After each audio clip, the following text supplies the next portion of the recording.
Hello ladies and gentlemen, and welcome back. Well, I'm pretty excited to be coming today to you with the video that I've got because we've got some key levels that we'll be looking at, and specifically some amazing psychological changes that have occurred over the last week in this market. As we know, the market's been slowing in terms of its pace moving forward, and we're just a few hours now away from one of the key numbers, the inflation numbers coming out in the US. At the moment, it's technically been bullish. That is, the market has been grinding higher, but we have some key zones that are going to be happening very, very soon, where if the market gets underneath them, it could spell disaster for stocks, commodities, and cryptos around the world. So stay tuned as we take a look at the human psychology and, of course, what's dumb money doing right now. Stay tuned, guys. You'll enjoy this one.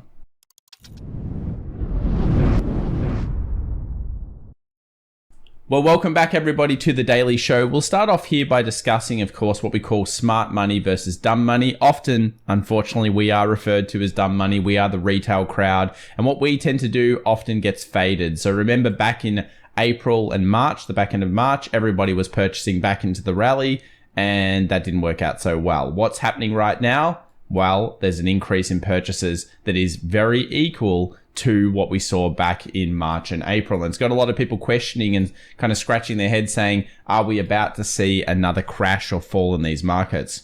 Well, here's where things get a little bit interesting. When we dive into really the options market, and more importantly, look at the psychology of some of the stocks that are being traded in the markets. Has anyone looked at AMC, GME, and Bed Bath & Beyond recently? Yeah, you'd be seeing some serious ramps, and we'll discuss that soon. But S&P 500 after a weekly gain of 0 to 1%. So this basically means a slowing of the market. What we've seen, if you look at the charts, is kind of like this. Very slow dulling of the move in the markets. But at the same time, call buying has jumped over 20%. Now, this isn't that common. You'll notice here on the chart, going back over the last decade plus, it didn't happen that often, but it often led into some pretty big shockers in terms of the next couple of months. Look at these stats. 1 week, 2 week, 1 month into 6 months later. Here's where things get interesting. Look at that 2 to 6 months. Less than 50% of the time, we are bullish at the end of that. That is amazing. I mean, the stock market is a bullish mechanism. It's very bullish. Underneath 50% of the time, we are bullish. That's pretty crazy. And that shows how good the market is. It's sucking retail traders into feeling FOMO and, of course, feeling greed. How can we represent this a little bit better on the charts? Well, here it is. Here's, of course, when everyone was bearish. Well, we know what happened there. The market went up. Luckily on the channel, if you've been following us for a little while, we've been talking about the price action following the price action, and we saw that fairly early on. Now, though, we're at a point now where things are starting to switch. Remember, this has happened before, and of course, it continued to ramp back on.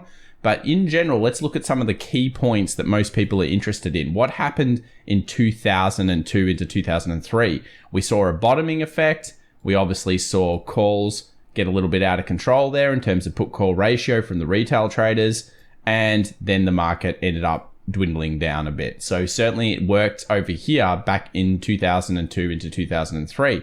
Let's now have a look at what happened during 2008 into 2009, the GFC. Very similar read. What happened after that? A bit more of a fall. Basically one of those final steps. And in both these cases, it was the final leg of the market down. Now, it didn't mean that you had to make a new low, but it certainly meant that the market usually was going to decline over that period. Now, it's important that when you use stats like this, you understand it doesn't mean it just happens the next day. It could happen in a week, could happen in a month, but you'll notice that we're going into a period of time that tends to lead into those concepts. Here's a chart between the S&P 500 gains and the highest option volume stocks. What you'll notice is a big discrepancy. Everyone's buying options on the favorites. The Apple, look at Apple. We'll do that later in today's chart when we get into the charts. Amazing big difference here. Of course, we also have then the stock market, which is just totally behind and flat compared to these high option stocks. What's that telling us? Retail traders are out in full force. Here is, of course, some of the meme stocks. Take a look at these gains. Huge ramps. We saw this happen back in March into April. And it leads into this idea that maybe there's a little bit too much FOMO in the markets. Now, for a lot of people, they don't understand that August actually is notoriously a low volume month. and it doesn't tend to do that much in terms of volume. A lot of the reason is we get the big earnings results coming through in the back of July. People digest them. People sell into those earnings. Remember, Wall Street, or the composite man, as Wyckoff called it, they like to sell to retail traders. And that's when we lead into that real weakness that usually happens into August, September, and then, of course, switch around in October. We're in a midterm election year as well, which means that volatility historically has raised itself during August, September, and October. No one's talking about this, but it's worthy of bringing up.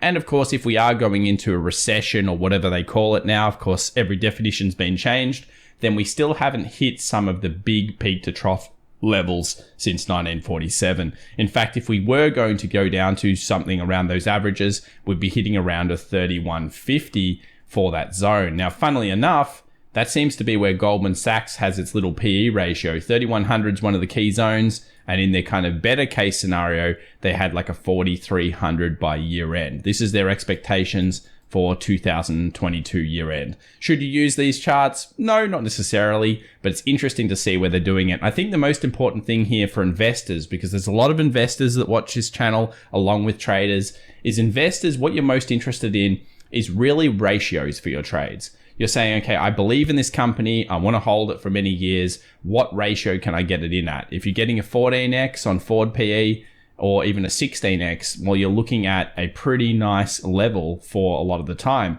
However, if you're getting a 20 plus X, maybe that's not so good on many of these stocks. So why is this all important? Well, we're at a major decision point. Basically, in most recessionary case scenarios, whether we have a recession or we don't, things diverge at this area. We were here as of Monday.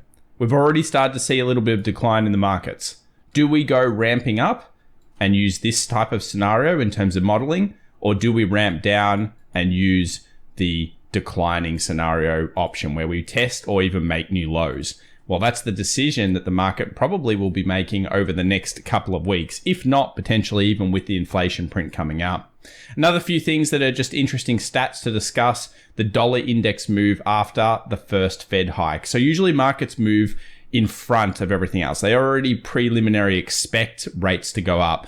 The US dollar probably is still looking at that potential neutral to upside over the next month, but historically 6 months after the first rate hike, the US dollar has generally been weaker. And that's something to be very, very aware of. The US dollar has been the trade that a lot of people consider one of the best of 2022. At this point, it's starting to look a lot worse in terms of the stats over history. Another thing with midterms and of everything to do with presidential cycles in markets is that, of course, we have that August, September usual weakness. But do remember, the back end of the year, should we have that weakness, can be very bullish. So you may have to make the switch if we do see weakness in September and August, if you have the right things in your system, because it could go negative into positive fairly quickly. And just like at the moment, a lot of people have been left saying, what just happened? How come I didn't get any of those moves? Q2 earnings beat data still sucks. 64% beats 1716 versus misses 974. That points towards, again, this wasn't a very high expectation quarter. Probably Q3 is going to be worse than Q2. Maybe even Q4 is going to be worse. The market will allocate for this, and it already has done so. But yeah, that beat data is starting to look weaker and weaker. So this isn't really a fundamentals driven rally. It's more of a rally that was driven by extreme position taking. That is, everyone was so bearish, the market was prepared to come up and had to come up to get some kind of balance. Walt Disney coming out after the close on Wednesday, which is probably one of the biggest announcements we've got this week, and you guys can see the rest here. So let's just quickly look at what happened over the last 24 hours in the stock market. We had utilities 1.12%, energy 1.76%, and in general, it was kind of a bit of risk off for the session ahead of inflation. Semiconductors down 4.19 after the warning from Nvidia, and of course, clean energy, biotech, consumer discretionary, technology, all of really those kind of most popular sectors recently were off pretty heavily on the session. This didn't really lead to a huge increase in the VIX, but we want to discuss it. Obviously, the VIX hit our trend line here and hit our base case scenario of getting down into the 21 or 20 zone. And every time this has happened so far, in 2022, we've seen volatility spike off these levels. Of course, it is expected to potentially happen again, whether it be August or September. This is the type of thing and the type of level that you start to pay attention to. And we discussed this many weeks now overall. The put-call ratio in general for the markets here, you can see that actually still a whole bunch of calls being entered into the market. I think the general concept by a lot of retail trading herd right now is buy the dip, and any dip is worthy of some calls. That's probably the way you want it, especially if you're thinking to the bearish side and if you see the right signals, because the more people that go bullish as the dips happen, the more people that get sucked in to a potential fall off on the market. And of course, we're at a critical point for that. US 2-year yields, you guys can see it here. Very key zone. Certainly a massive level at resistance ahead of the inflation print. Do we know which way it's going to go? No, no one really does. Of course, most people expect a really low inflation print. That is, that it's going to come down considerably. So if it's different from expectations, maybe not as high as it was, but still quite high, the market could easily spike up, preliminate, or basically saying, okay, well, the Fed's now data driven. It's time for even higher rates. Because remember, this is the big change. The market is preempting everything that's going on with data. If data comes out, like we saw with the jobs numbers, where we got that big spike last week on Friday, if the data says, oh, hey, inflation's not slowing the way that the Fed probably wants it to, guess what? The Fed may be forced to raise rates faster and harder, and the market's going to allocate for that. The percentage of stocks above the 50-day moving average, as we've mentioned before, it's at a precarious situation. If you look at these dates, November, 4th of January, we know what happened there. March into April, we know what happened there. And again, we're at the same point. So we're kind of at that, nice oscillation between that high level. For the US dollar, this is where things get a little bit more muddy. We've probably got some resistance floating around this area here. This is around this 106.50 or 45 zone. If we break through that due to the news of inflation, you could probably expect basically the US dollar to go and try to test some of these highs again. If we get through maybe the low here that's forming, which is around that 106, probably test the trend line down here and potentially even find further weakness in the US dollar. At critical points, certainly a good one here for the long. I'm also looking at that just in terms of how it would look out. And of course, it would become like an inverse head and shoulders should it break through. So we'll look at the US dollar, but it's going to be more of a react, don't predict in this case, because we don't know how that inflation is going to go just yet. Gold continues to go higher. I am bullish gold over the next couple of months. I think gold is pretty strong. I've been rubbishing on about that for a while. There are so many reasons why I think it's pretty strong. That being said, I wouldn't mind a pullback. Some extreme levels would be back into what are probably orders sitting over here, sitting around that 1810 level. So that's also the 61.8 fib of the last movement down. If you take the fib from here to here, which we'll do together right now, and you'll notice that just underneath that is the 61.8 fib. So I could see easily gold spiking into this level, finding supply, potentially pulling back down to some of our defended zones, and then finding bases in these areas. We'll continue to watch this story. And for now, gold over the next couple of months, as far as I'm concerned, should be bullish. But we'll find out very soon. US oil, what's going on there? Not much. It's still weak. It obviously broke through that 94 that's been sitting up for a while. It bounced up in the previous session, forming what you could call is a little base, actually. It kind of formed this little base. It broke past this level, and now it's shorted off. Not sure if I want to touch oil in the next 24 hours. If you're in there, my general opinion has been short on oil for the next couple of months. Do I have much edge in here? Personally, I don't think so ahead of the inflation numbers. But yeah, look, you've got your support sitting around 87 and your resistance is probably more actually up here at the 96. Everything in here could be a bit of noise unless you're on the small time frames.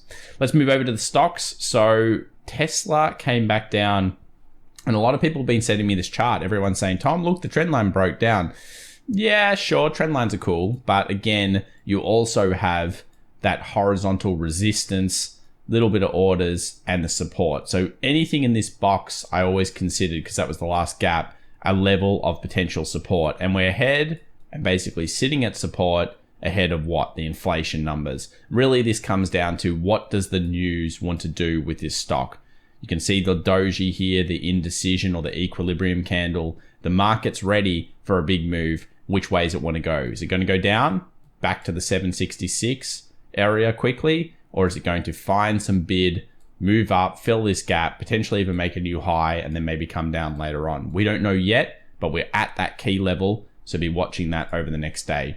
Apple is similar. We always go to Apple to see whether it's falling off with the rest of the stocks. It didn't. It held up amazingly well. Apple's return has been phenomenal. We did this one in the previous session, but I think July so far has been something like 23.39% for July into August. That's a phenomenal return. We've hit kind of all of our goals. We've left behind a big gap. And of course, we have that previous trend line coming through. So we've made a new high. What level matters in the next 24 hours? Most likely the support of 163-ish. So around that level there. If Apple gets underneath 163, let's call it 15, it's probably looking towards the short. And at that point, you'd be looking for it to fill into the gap and at least get to 160. So Apple's actually looking weak. It's slowing in momentum at a resistance. Again, inflation's going to be the number. But if you're looking at the chart, once it gets through 163, expect weakness would be the way that I would be looking and interpreting the charts at that point. XLY versus XLP. This is, of course, our consumer discretionary versus staples. This shows us a little bit about risk on, risk off in the market. As we saw before, rotation has been to risk off in the last 24 hours. And really, if we go to the daily here, you can see it's been a few days now of just weakness coming through some of the consumer discretionary stocks, led pretty much by Tesla in this case. Go over to the ASX 200. It's at a key pivotal 50% fib retracement of the entire move down so far, waiting the inflation numbers. Really, the only thing holding this market up has been the resurgence of metals and oil. So we'll find in terms of stocks. So we'll find out whether that continues. But yeah, the ASX sitting at a key critical point ahead of the news. The DAX continues to weaken as we suspected, looking for it to come back down to at least this level here, which is the 13,000 kind of 370 zone. It just looks weak at this stage. Again, inflation's going to be the big one. Break underneath here. Then what we're probably looking for is further movement down back into this level, or even the lows here of 12,453. A lot at stake here for things like the DAX and of course the rest of the market. IWM, same story, filled the gap in the previous session, weakened off the top of our box that we've had here for a while, 195. Anything in here is danger zone for the Russell 2000, and it's kind of showing weakness straight away here ahead of the inflation number. What will happen? We'll find out. The Nasdaq's kind of similar. If we look at the Nasdaq here on a longer term chart, you can really see that trend line that we've had put in place. You can see the weakness that's ensued from that. I'll just show you the real market here versus the futures, and we'll go back there in a second. Peak, trough, higher peak, breach. We could expect a rally to fill the gap of the previous session, thanks to inflation, and then potentially even a drop off. So this is where things could go instantly bullish to grab liquidity after the inflation number and then easily go bearish.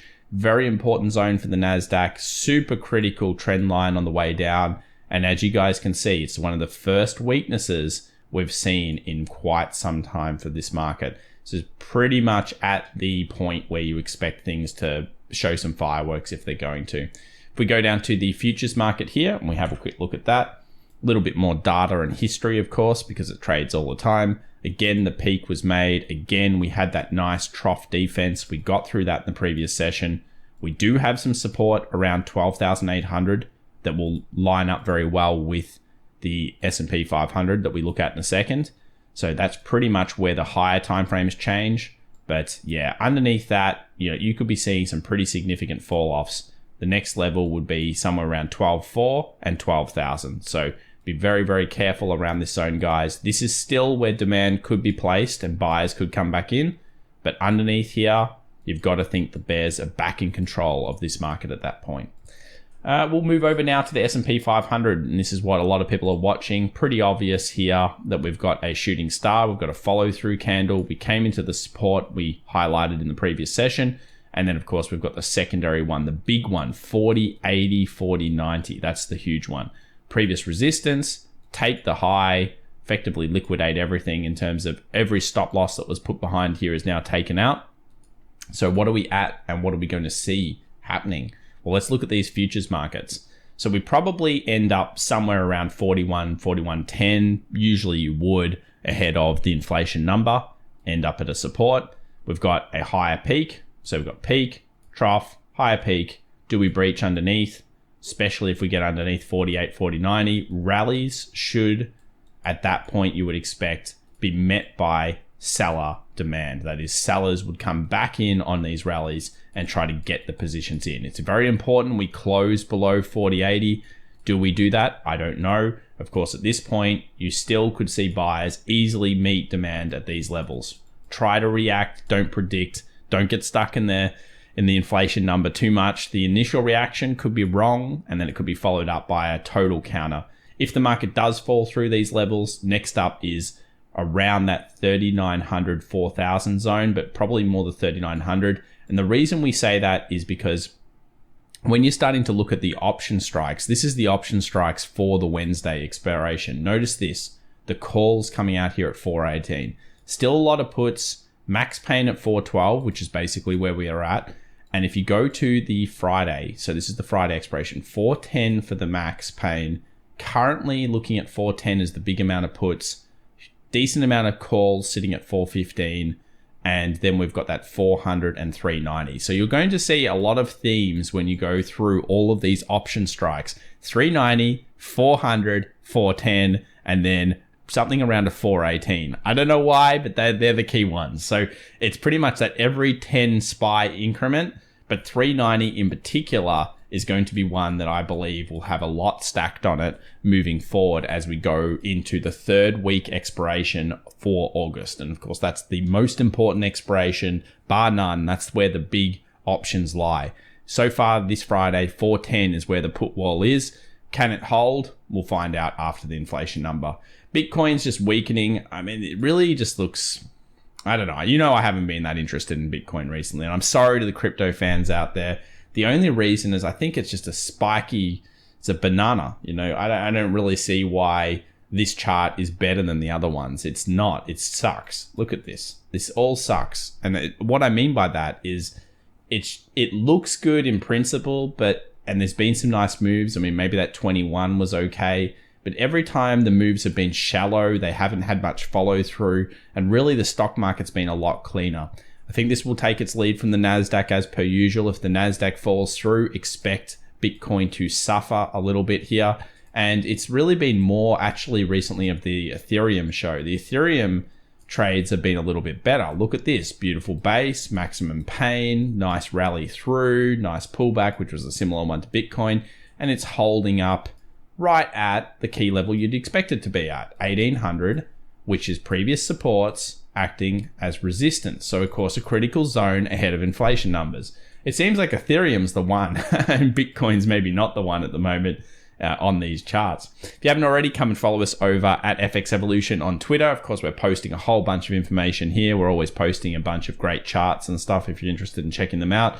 Really active on this, so do follow us. Come into our Discord community as well. We've got a public Discord community of over 10,000 traders sharing their ideas. It's a great community over there. And we've got a private community as well. If you're interested in the 7-day free trial, look at the link description down below. Now we're all ready for the last bit of news, CPI. Wednesday, 8:30 a.m. New York time, CPI, core CPI. As you can see, expectations have been massively lowered. Last time 1.3 and 0.7.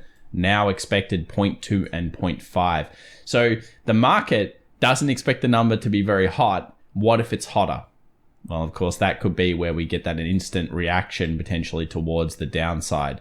Do remember, don't try to interpret this necessarily. The market's going to do it with the algorithms very quickly. It's going to show you the way, hopefully within the first half an hour to an hour. And then after that point, hopefully we can follow the trend. PPI here, 8:30 a.m. New York time Thursday. And then we have the prelim UOM consumer sentiment, 10 a.m. on Friday, New York time. So that's the big news for the US this week moving forward. If you enjoyed today's video, please remember to subscribe, smash that like button, guys, and we'll see you in the next one. Bye for now.